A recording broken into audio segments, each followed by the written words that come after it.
Hey guys, welcome back to the Hear Me Roar pod. I am Tobi and my co-host is none other than the Kate Save, which you might know her from Shark Tank. She's also founder of BeFit Foods and picked up Telstra's Business of the Year award too.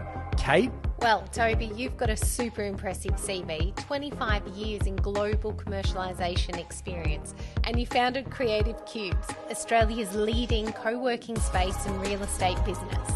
All right, let's get on with the pod. Kate, episode 2. Excited to be here. Episode 1 was fantastic. Hayley Rose is coming on here later today for episode 2. But before we go there, what's lighting you up in the world today?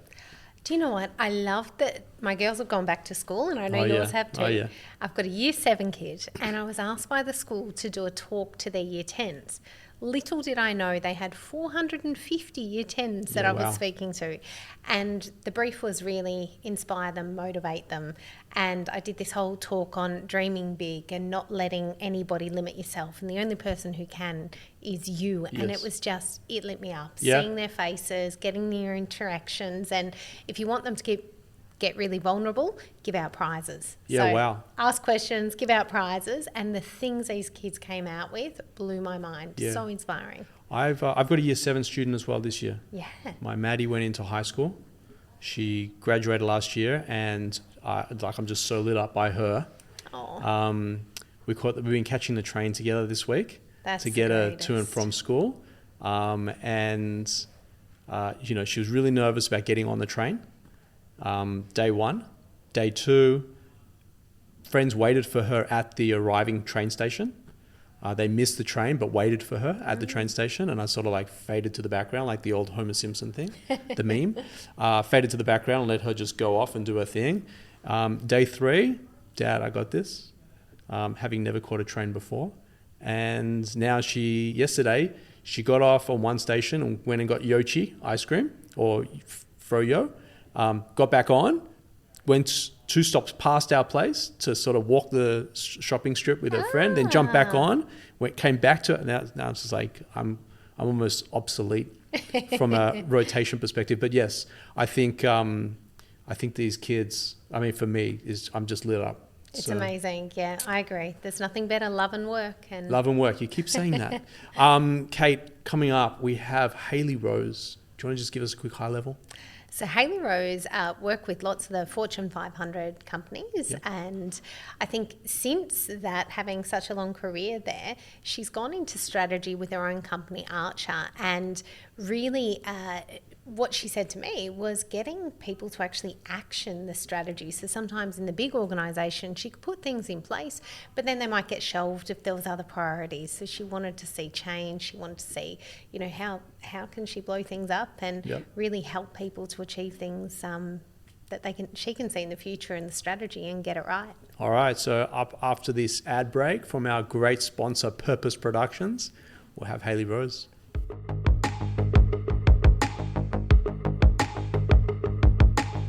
Guys, you've seen me put out content for years.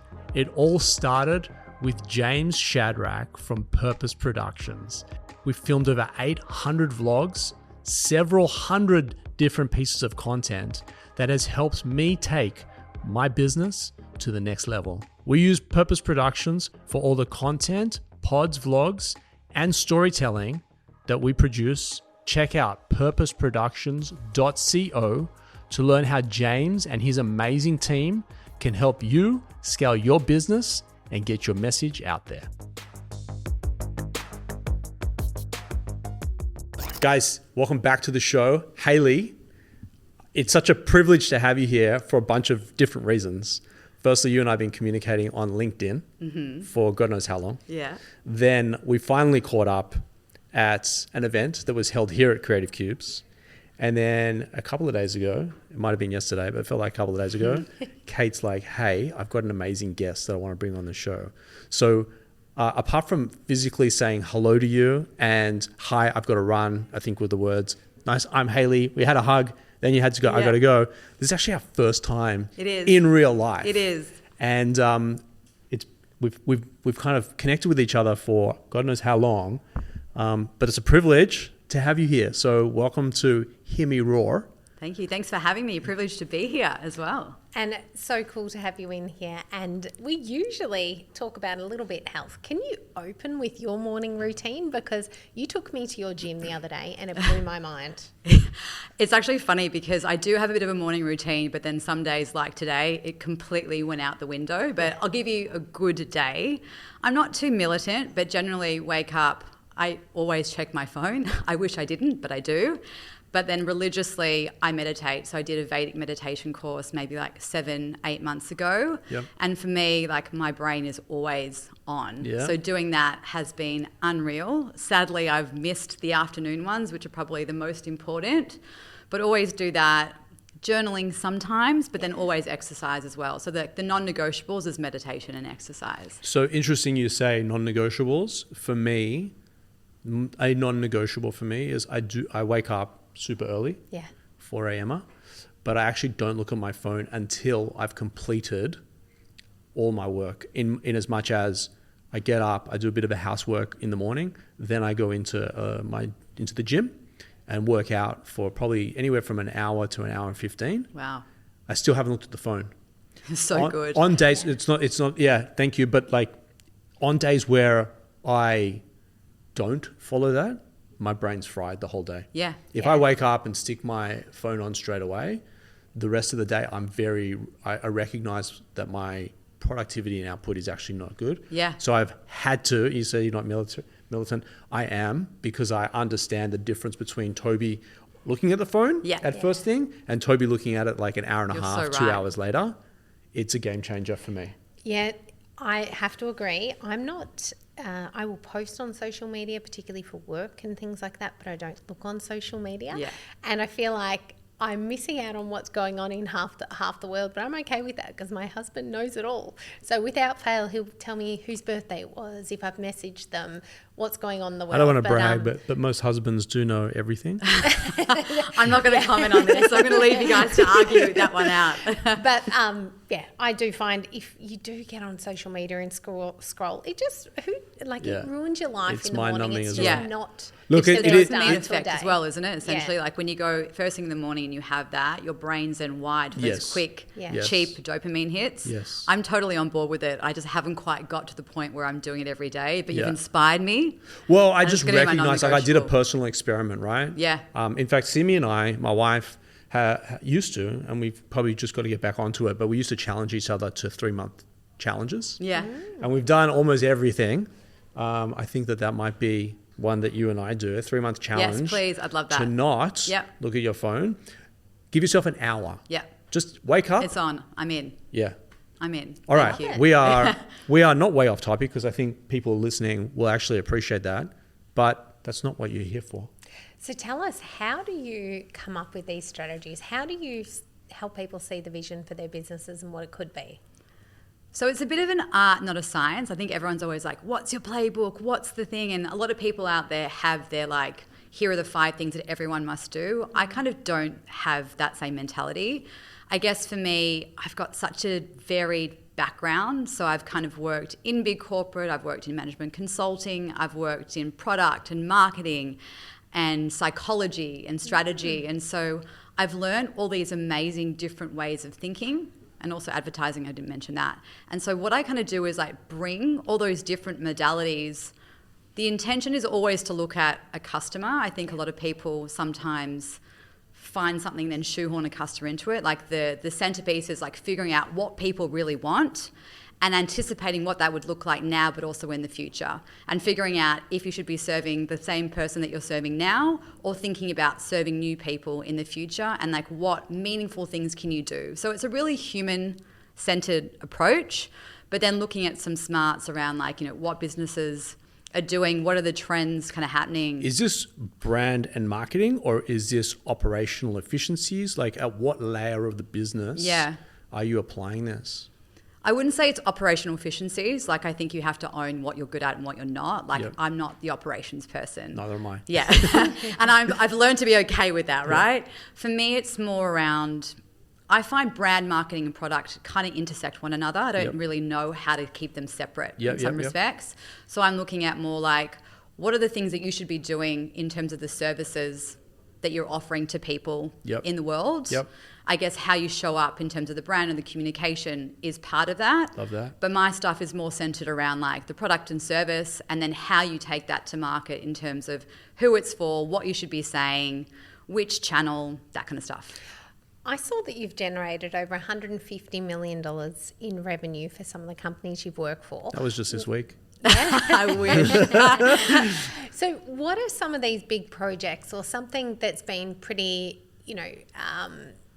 pole in the sand type thing? Like, what can you hang your hat on that you love that you helped to put into strategy and actually got rolled out?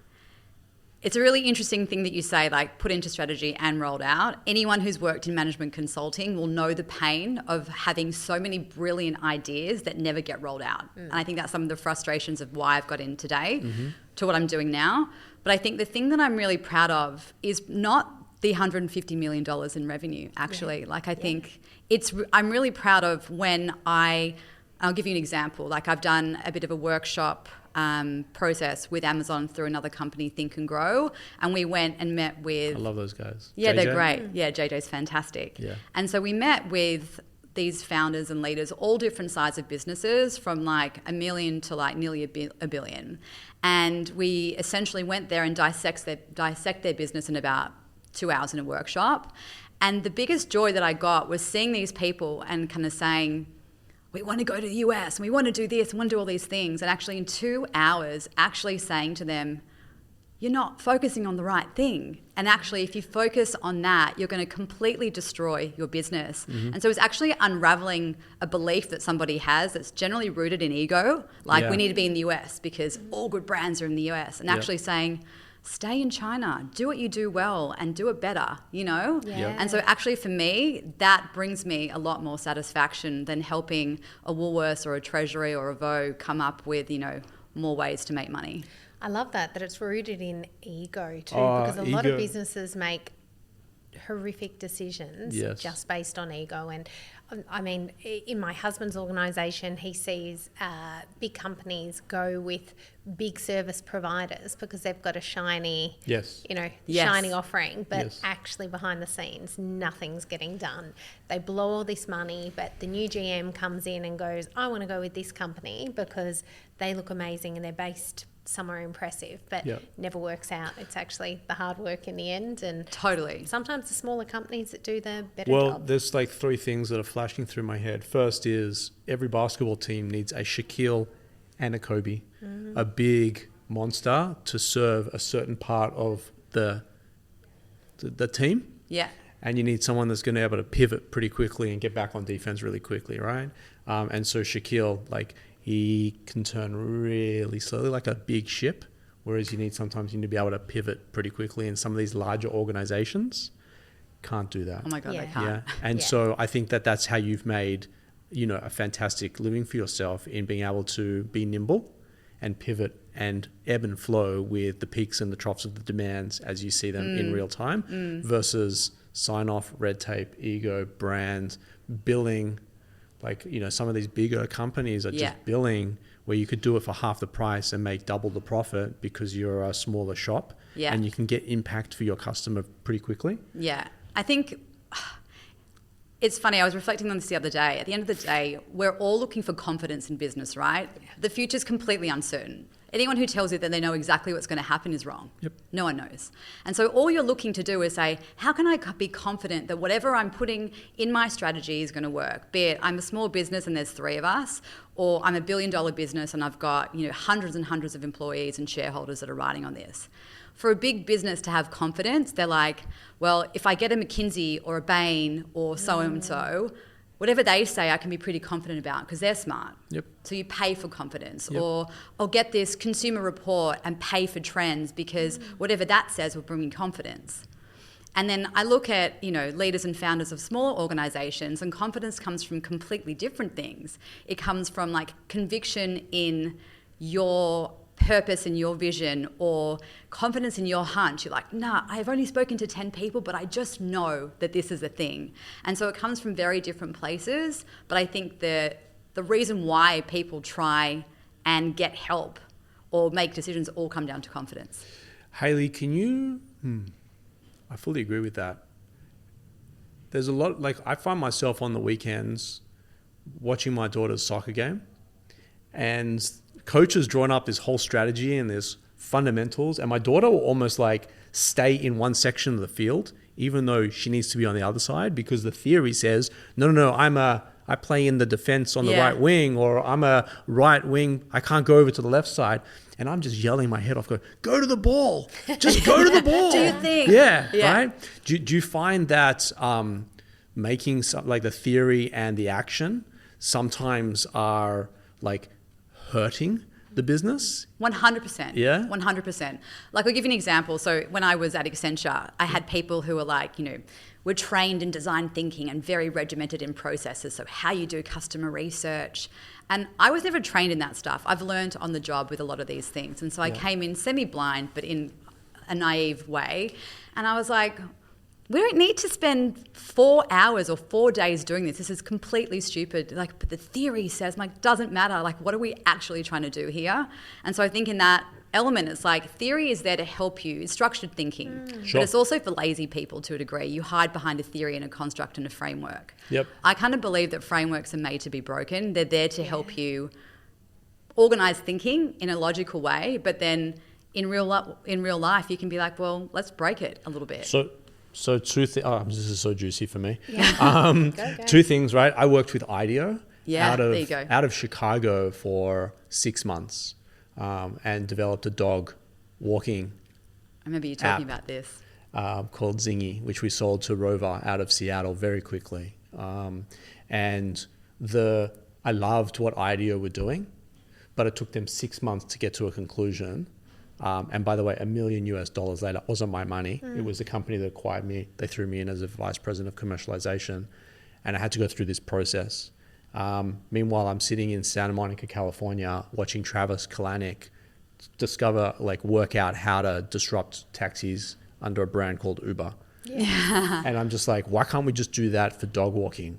And so we went on this 6 months program with IDEO, and $1 million later, maybe even more, to sort of like we could have been executing for 6 months. We could have gotten dirty, cut some bruises and just made stuff happen before. But I understand the framework. The second part of it is that, I take my kids bowling on a shitty, rainy Melbourne winter day. And my role there is to put the bumper on the lane. You can throw the ball however you want. You can roll it down your little device. You can throw it between your legs. All I know is, so long as the frame is up, they're going to hit a pin. And it doesn't matter to me which way they want to throw it. Totally. I wonder whether or not some of your work is around that bumper aspect. I like that analogy. Yeah. I use it all the time. People listening to this pod now are like, oh, not again, Tobi. Not the bumper. Not the bumper. But actually, I wonder whether or not a lot of the work that you actually do are creating the framework so that they can actually go and execute it however they feel like executing in the moment. But with your theory and in practice, they're going to be successful. They may not hit a strike, they may not hit a spare, but they're going to hit something. I like that analogy. The one thing I would say is they won't always be successful, but in failure there's success. So I think the whole ethos for me, and I think just to share an analogy, you mentioned the IDEO thing. When I was at Accenture, we charged $1 million, 4 people, 4 months. What you would get is a big ass poster. Yep. And this poster would give you the future vision of your company, and it was beautiful, and it was the customer going through all these things. People would pin it up on their office, and I can tell you probably one of those things in maybe 1 or 2 years actually saw the light of day. Right. And so you think about that investment for a big corporate, it is dumb as hell. And then, we rode that way for a long time, and then eventually leaders are like, what did we get for that $1 million that we spent with them? And it was not much. So we as a business had to figure out that, because people were kind of moving away from that. But so now it's $1 million for Hayley for 4 months. Exactly. And you're building a $150 million business. Exactly. I'm in. Well, that speed to market part I think is really important. So Nathan Chan, Founder Magazine, interviewed over 100 billionaires. He said the number one piece of advice that he's taken away from any interview was from the founder of Xero, small accounting firm, New Zealand founded. He said was speed to market. If you can do things faster than anyone else, you'll probably win, and that's what he built the foundation of his business on. Two of my friends, Hezi and Gabby Leibovich, founded a small little business called Catch.com.au, which sadly died. I was going to say, that's when but not under. Well, actually, I think this plays perfectly into our conversation. They were cooking up ideas at midnight and executing at midday. They built this business. They made off with a couple $100 million each.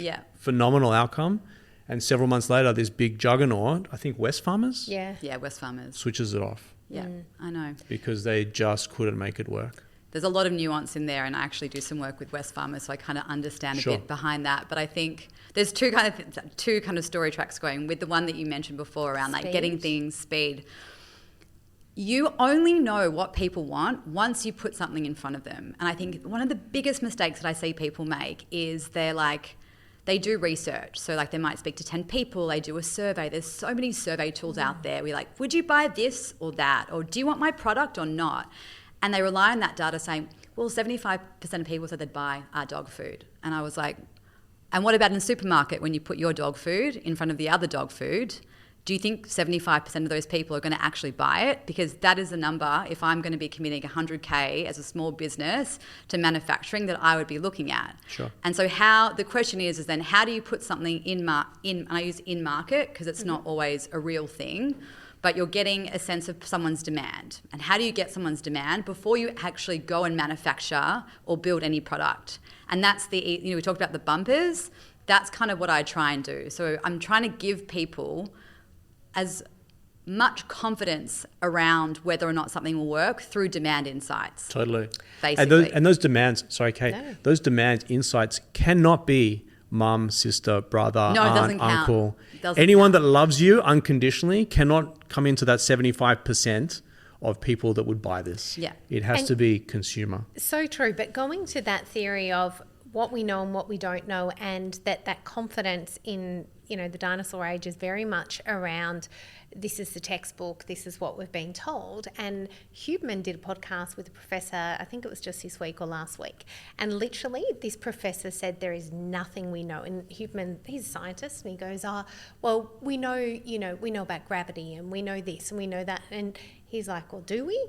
And he challenged everything. And it was the most fascinating podcast because he literally could say that up wasn't up and down wasn't down. Like everything he just threw. And it was really like to stumble Huberman is a pretty big thing. A scientist who's got a wealth of knowledge, and it really makes you question everything that you think you know. He was telling us 1 + 1 is not 1, because if you've got 2 puddles of water and you put them together, you get 1. 1 + 1 is 1.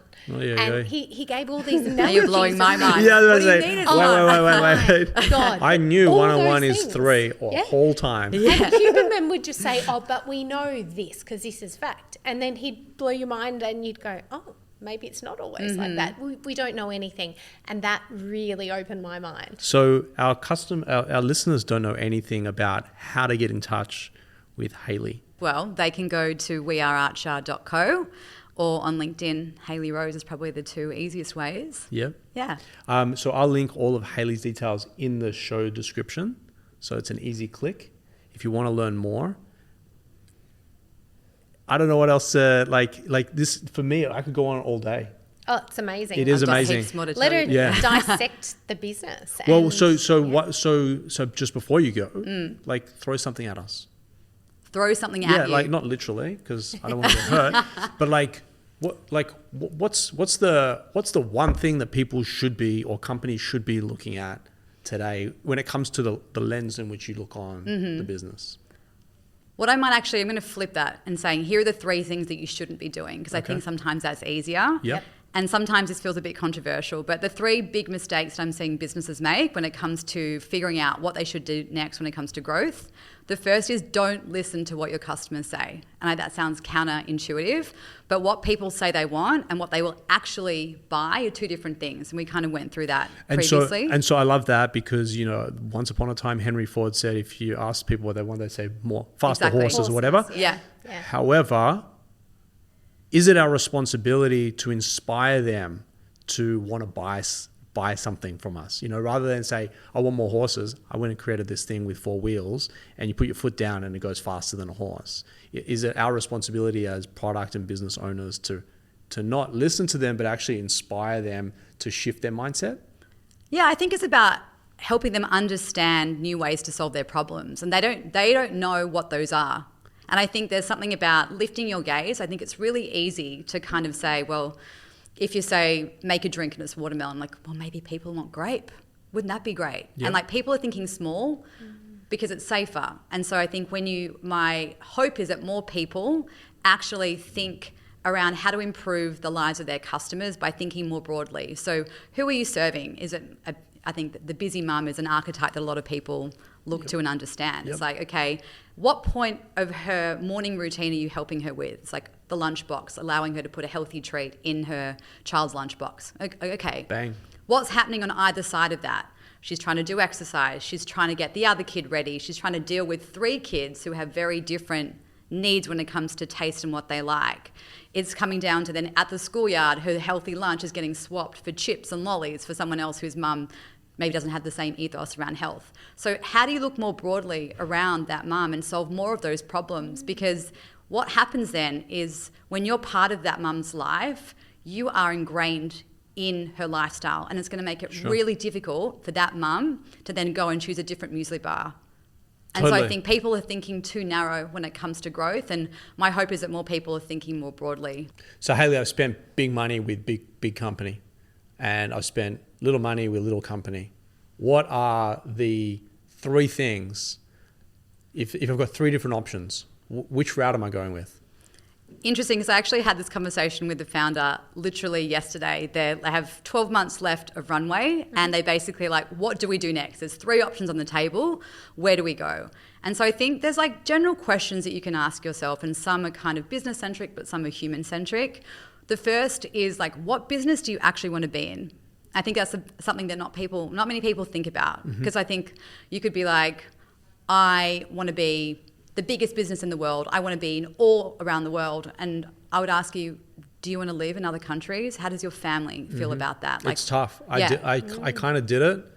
And one of my regrets was that I didn't actually stay smaller and closer. Yeah. Because, we had people wanting product in Portuguese. I had the Japanese wanting it in Japanese. Yeah. And I'm this guy just traveling the world trying to sell some stuff. And communication is probably the biggest ingredient in business. Yeah. And if you fail to communicate, you fail to execute. And so my encouragement, having done it, is don't go too big. And actually what I should have done when I went to the US, because I went to the US to conquer the US, I should have stayed in just California. But instead we were in every state, and that just wore me out over a 10-year period. Yeah. So that resonates. Yeah. So what business do you want to be in? And it comes down to what's your vision of what you want to be serving, but also you as a human being, what do you have the appetite to do? Yep. Secondly, who are the people around you? How well can you execute these 3 things? If one's really sales dominated, are you the hungry salesman that's going to go door to door and knock down all these big businesses? Or are you just the product guy who's really good at building tech? Because they're very different skill sets that are going to allow you to go in very different directions. And then I think it's also about understanding where do you have license to play in a problem that a customer wants solved. And I think sometimes a lot of strategies, they're making assumptions about those things. So figuring out what's the actual problem here? So there's 3 growth strategies on the table. Why are you choosing A versus B versus C? You're talking about building a new widget. You're talking about entering a new market. What gives you an understanding that that's actually something that people want? Yep. Yeah. And who else is playing in that space? And what can you bring that's different? Yes. And the 4th thing is can you think differently about this? And I think growth is hard. It's expensive. Not everyone has the money. And so sometimes it's about saying what do you have in your business? Be it people, be it tech, be it products. be a process that you could actually sell to someone else, like the Amazon AWS example, because those things don't actually require that much capital to actually reorient and drive new revenue. Yep. And if you do that, you can then probably then generate more money to think about more exciting new products and services. Yep. But sometimes people forget about those things that they could, sell. So it's what you're actually really good at. What is that purpose, that thing that lights you up, that passion? Because that's going to be easiest rather than opening 100 doors and not sure which one to go through. Yeah, we're all human, right? Yeah. Business is made from humans, and I think some people forget the human questions to ask when people are thinking about their business. And sometimes it gets away from you. And so I've got tons of people that I know that they're just doing this thing because early on they had some amount of success and now it just pays the bills and they can't jump out of the stream because and it's just gotten away from them. Totally. Yeah. Yeah, I agree with that. Hayley Rose. Well, Amazing thank guest. you. Yes, Thank help you. put all these businesses back on track and I'll try. inspire them. And try. I think there's no more important time than now. Yes. Watching what's happening. 27,000 businesses hit the Toilet. toilet. I guess. Yeah. In the last 12 months, and Yeah. apparently it's supposed to be 1 in 10 small businesses in the next 12 months. So, the time is now. Yeah. Thanks, guys. Hayley, thank you so much.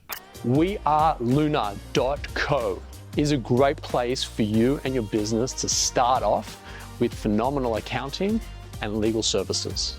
So if you're a startup or a scale-up looking for legal and finance support, or alternatively looking to raise capital, weareluna.co is where you need to be starting off. Kate, thanks for bringing Hayley on the show. That was fantastic. I could have spoken to her all day. What are the sort of couple of key takeouts for you when she was talking? I think the big thing is how big do you actually want to go and why do you want to do it? And do you actually want to resource that as well? And what else matters in life? You've got work and love. Yep. Don't forget about the love I love because that. that will happen if it's just work. I love how consistent you are with that. Work and love, because you've like shared that with me this morning, and you've stayed consistent episode with it. I think for me, we talked about this. I don't know if we talked about it with Hayley or we talked about it with Justin, but ego, right? Yes. And I think some people want to get so big because they're trying to potentially fill a void or actually prove something to someone when they're not necessarily being authentic to themselves. And for me, that was one of the biggest takeaways. It's sort of like, are you getting big because you want to be big? Or are you delivering something that, one, generates enough money to put food on the table for you and your family and a roof over your head? All of those are very, very important. Yeah. But are you actually doing it? Are you getting out of bed with excitement? For me, I shared with you many times that 10 o'clock to 4 a.m. in my sleep time, I am so lit up to get out of bed in the morning and attack the day with purpose. And I just wonder whether or not people are just out there doing it and going through the motions. To shed a little bit of a personal light, and we'll probably thread this through many episodes to come with our pod here, but everybody dies, but not everybody lives. And I hate to sound morbid about it. So true, so true. The destination is the same for everybody. Unfortunately, it is. And for me, I don't feel like I have enough time, no matter how many years I live, to go and execute all this stuff that's in my head. So I value what Hayley's doing to potentially keep the rails and the focus and not necessarily let ego penetrate that so that you stay like this. And for those of you listening and not watching, narrow focused versus like this. And don't ask the customer. I love that. The number of times that I've been told to just survey, research, ask the customer, trust all this data that in my heart of hearts, I know that's not what we're about. That's not who we are. I really don't think people will buy this, even though they're asking for it. And we've had epic mistakes at Be Fit Food with people saying, oh, you need larger meals. So we bring in larger meals, duplicates, different sizes of meals. We can't give them away at $5 because people have actually got used to a small portion meal that's got everything they need. Now there's a bigger meal. Well, I don't need that extra food and it's not for my body. I've reduced my appetite and it's like... They ask for larger meals, but they actually don't want the larger meals. You are the expert. That has been another fantastic episode. Don't forget to like and subscribe, dare I say. I sound like my kids. Dad, don't forget to like and subscribe. We'll see you on the next one, guys. Thank you.